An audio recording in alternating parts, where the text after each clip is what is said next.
perkenalkan nama saya Rina Gritani Fitriani, NPM 247011212129.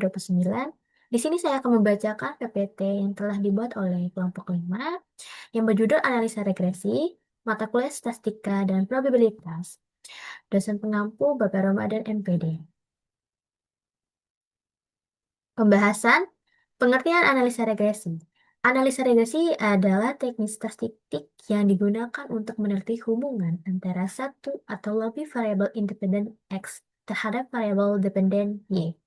Sederhananya, analisa regresi membantu kita menjawab pertanyaan seperti seberapa besar pengaruh X terhadap Y, atau apakah X bisa digunakan untuk memprediksi Y. Tujuan utamanya ialah deskripsi hubungan dan prediksi nilai Y berdasarkan X. Konsep regresi diperkenalkan oleh Francis Galton ketika meneliti hubungan tinggi badan orang tua dan anak atau yang disebut dengan regression toward the mean. Analisa regresi juga membantu kita memahami variabilitas data.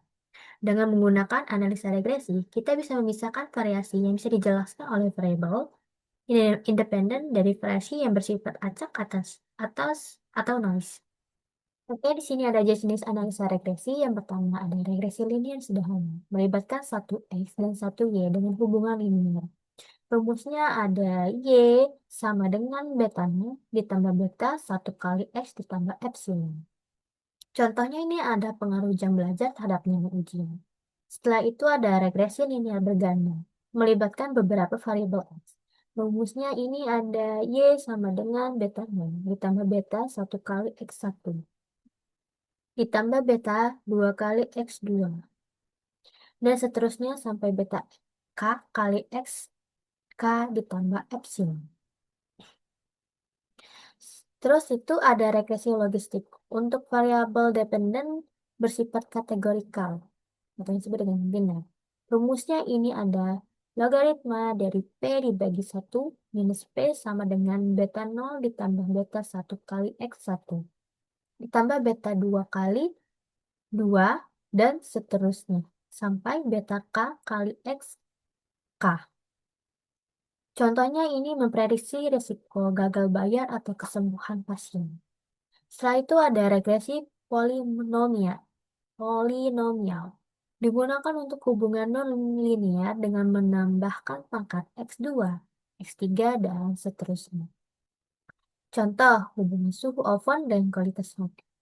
Setelah itu ada regresi non-parametrik, tidak mengonsumsikan bentuk hubungan tertentu. Contohnya, LOESS dan spline regression.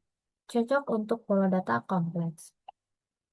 Baik, segitu penjelasan dari saya. Setelah ini akan dijelaskan dengan rekan kelompok saya lainnya.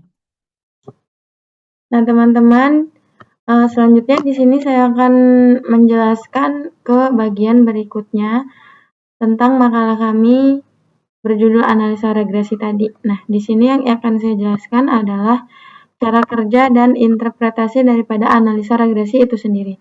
Yang pertama ada estimasi parameter, di mana pada cara kerja kali ini menggunakan metode ordinary least squares untuk meminimalkan selisih kuadrat antara nilai aktual dan prediksi. Kemudian dengan cara menginterpretasi koefisien regresi dengan rumus yang ada di tampilan layar teman-teman ya. Intercept atau beta pertama sama dengan nilai Y saat X sama dengan 0.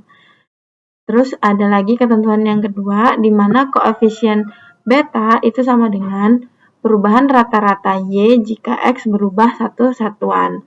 Nah, kemudian cara yang kedua adalah koefisien determinasi atau R pangkat 2, di mana pada cara ini menunjukkan persentase variasi Y yang dijelaskan oleh X, di mana X itu nilainya 0-1. Nah, R kuadrat ini tadi R kuadrat tinggi berarti model menjelaskan banyak variasi data. Nah, uji signifikasi yang pernah dilakukan adalah uji T, yaitu menguji pengaruh tiap variabel X.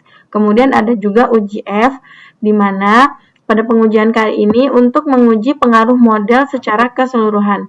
Kemudian ada juga interval kepercayaan, di mana pada tahap kali ini dilakukan untuk mengukur presisi estimasi. Jadi kira-kira tepat atau enggak dari estimasi awal. Begitu ya teman-teman. Kemudian yang selanjutnya adalah langkah-langkah daripada analisa regresi itu tadi. Yang pertama adalah merumuskan masalah dan hipotesis. Kemudian yang kedua, mengumpulkan data melalui survei, eksperimen, atau juga data sekunder.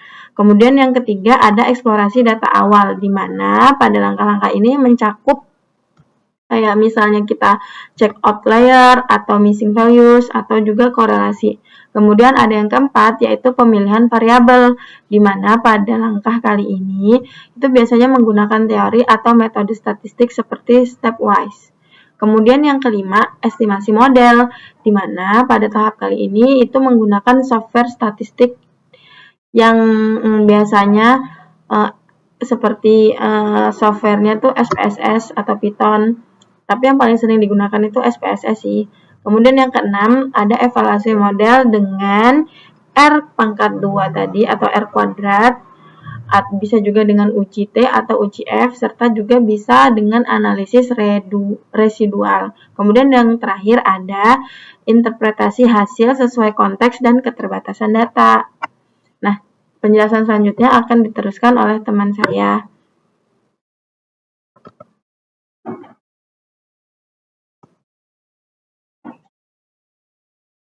Baiklah, dengan saya dengan IPM 247011-139. Di sini saya akan melanjutkan presentasi dari rekan saya.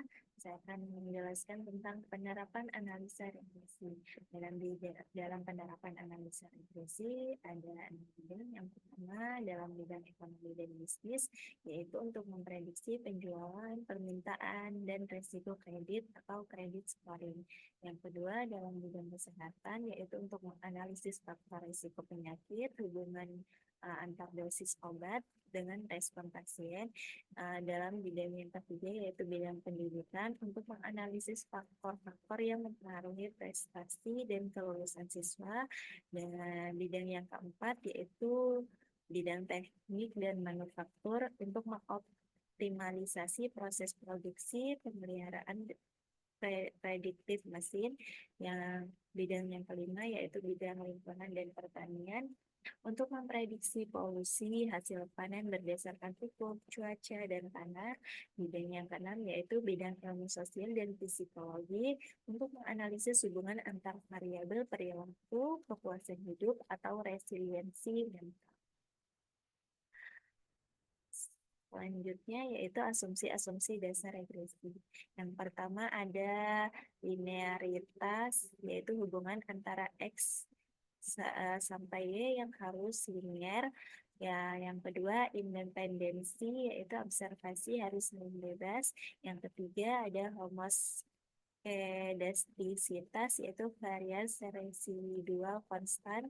Yang keempat normalitas residual, yaitu residual berdistribusi normal. Yang kelima tidak ada multipolinearitas, yaitu antar X tidak saling berkorelasi tinggi. Yang keenam tidak ada outlier berpengaruh, yaitu tidak ada data ekstrim yang mendistorsi model. Sekian penjelasan dari saya. Selanjutnya akan dilanjutkan oleh rekan saya. Baiklah, di sini saya akan menjelaskan tentang keterbatasan analisa regresi pada slide 8. Yaitu yang pertama ada menunjukkan kualitas atau hanya menggambarkan hubungan, bukan sebab akibat. Yang kedua ada sensitif terhadap outlier, data ekstrem bisa mengubah hasil model. Yang ketiga ada masalah ekstrapolasi berisiko, yaitu prediksi di luar rentang data. Yang keempat ada asumsi yang ketat atau pelanggaran asumsi membuat hasil tidak valid. Yang kelima yaitu ada model specification error, yaitu pemilihan variabel salah bisa menimbulkan bias. Yang keenam ada kurang efektif untuk data nonlinear kompleks, atau sebaiknya pakai metode machine learning. Yang terakhir ada masalah generalisasi, yaitu model dari satu populasi belum tentu cocok untuk populasi lain. Selanjutnya akan dilanjutkan oleh teman saya, yaitu Mbak Selviani.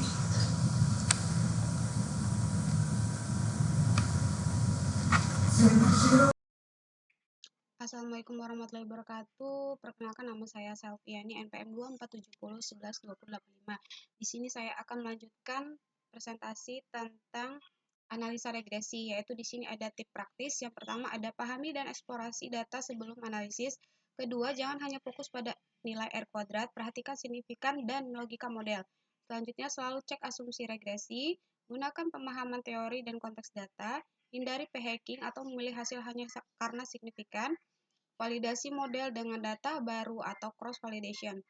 Gunakan software yang sesuai kebutuhan, misalkan SPSS, R, Python, SAS. Selanjutnya ada laporkan hasil dengan jujur termasuk keterbatasan. Baiklah, sekian presentasi dari saya ucapkan Assalamualaikum warahmatullahi wabarakatuh.